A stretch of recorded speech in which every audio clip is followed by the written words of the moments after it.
बाद राष्ट्रीय महामार्ग पर सोमवार को हुए भीषण ट्रैफिक जाम ने मासूम की जान ले ली।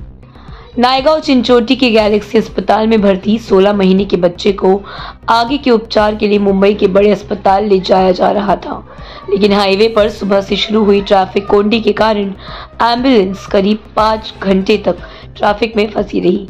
इस दौरान बच्चे की हालत बिगड़ती गई और उसकी हरकतें बंद हो गई। मजबूरन परिजनों ने एम्बुलेंस को नजदीकी ससुनवा गांव के छोटे अस्पताल में ले गया, जहां डॉक्टर ने उसे मृत घोषित कर दिया। हादसे से गुस्साए स्थानीय नागरिक सुशांत पाटिल ने बताया कि हाईवे पर लगातार ट्रक और गाड़ियों की लंबी कतारें लगी हुई है। स्थिति ये है कि 20 से 25 किलोमीटर तक दोनों ओर से गाड़ियों की NH8 हा महामार्ग काल जो ठप्प झाला 6 ते 7 तास वाहतूक त्या ठिकाणी कोलमडली, ही संपूर्ण जबाबदारी प्रशासनाची आहे। उपमुख्यमंत्री शिंदे साहेबांनी सांगून सुद्धा अवजड वाहनांची वाहतूक त्या ठिकाणी मोठ्या प्रमाणात झाली। त्या सर्वस्वी जबाबदार ट्रॅफिक पोलीस अधिकारी आणि त्या ठिकाणी असलेली नॅशनल हायवे ऑथॉरिटी जबाबदार आहे।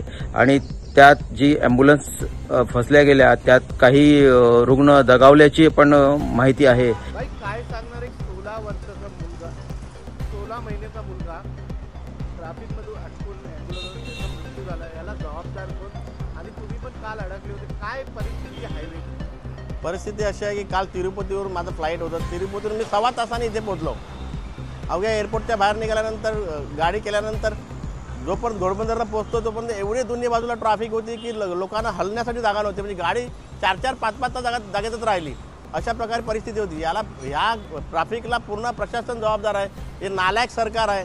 या सरकारने एवढे करोड रुपये खर्च केले, तेवढे करोड रुपये खर्च केले। रस्त्याची परिस्थिती तुम्ही जाणून घ्या, तुम्ही स्वतः पाहणी करा, अशी परिस्थिती आहे। आणि अशा प्रकारे जर रोड झाला असेल तर अशी परिस्थिती होणारच आहे। आणि काल त्या लहान मुलाचा बळी गेला, याचा प्रशासन जबाबदार आहे, याचा कॉन्ट्रॅक्टर जबाबदार आहे। याच्यावरती कॉन्ट्रॅक्टरवरती मनुष्यवधाचा गुन्हा दाखल झाला पाहिजे, ही माझी मागणी असणार याच्यामध्ये। तुम्ही मनसेवरून काय करणार? मनसे म्हणून आम्ही अनेक आंदोलनं केली, आजपर्यंत जी आंदोलनं केली आम्हीच केली आणि यापुढेही करत राहू।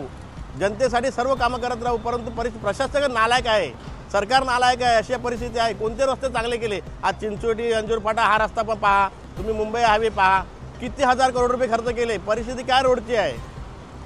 कुठेतरी भ्रष्टाचार दिसतो याच्यामध्ये। म्हणून मला म्हणणं असं आहे की त्या कॉन्ट्रॅक्टरवरती मनुष्यवधाचा गुन्हा दाखल झालाच पाहिजे।